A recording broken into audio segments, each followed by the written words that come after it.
Hello, everyone, and welcome back to the English podcast. I'm your teacher, Alice. And I'm your student, Tony. Hey, Alice, so, where do you live? Straight to the point, Tony. That's a great question, and it's actually our topic for today. Oh, cool. Yeah, how to talk about your home and, your city. Awesome.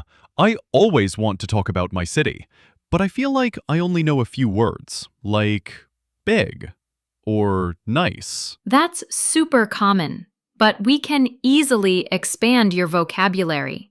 So first, let's start with your home. Do you live in a house or an apartment? I live in an apartment.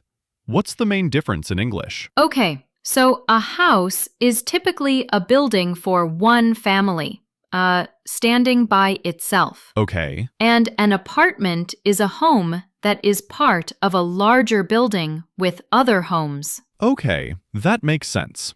So, my brother lives in a house in the suburbs, and I live in an apartment in the city. Exactly. You can also hear words like condo, which is an apartment that you own, or dorm, Right. which is a room for students at a university. Dorm. I remember living in a dorm. It was very small. They usually are. Now, let's talk about describing your city. You said you use big. What else can we say? Well, it's always full of people and cars. Then you could say it's busy or bustling. A city with a lot of people and energy is bustling. Bustling. Ooh, that's a great word. My city is definitely bustling. What's the opposite?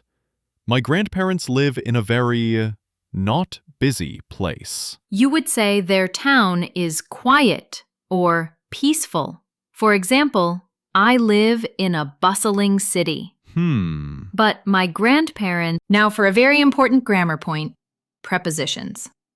We use in for cities and countries. So we say, I live in Tokyo or I live in Brazil. So I shouldn't say I live at New York? That's a common mistake. You should say, I live in New York.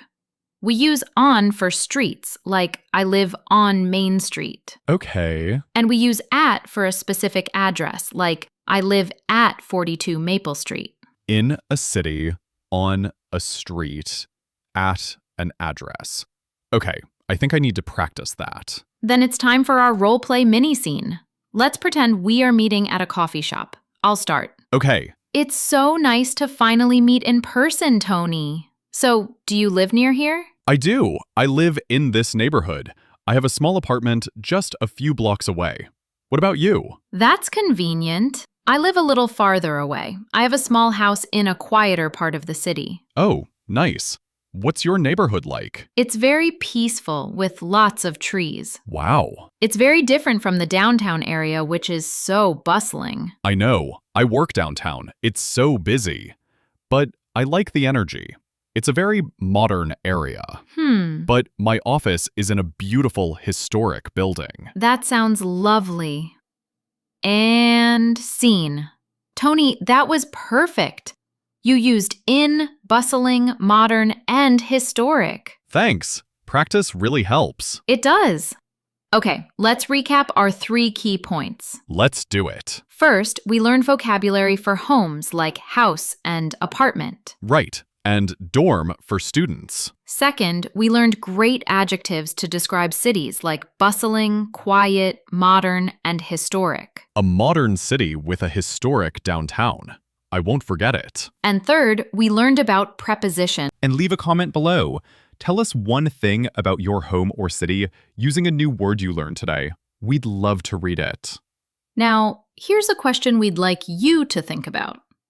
If you could live in any city in the world, where would it be? And what 3 words would you use to describe it? Ooh, that's a fun one. We'll talk to you all in the next episode. Bye, everyone.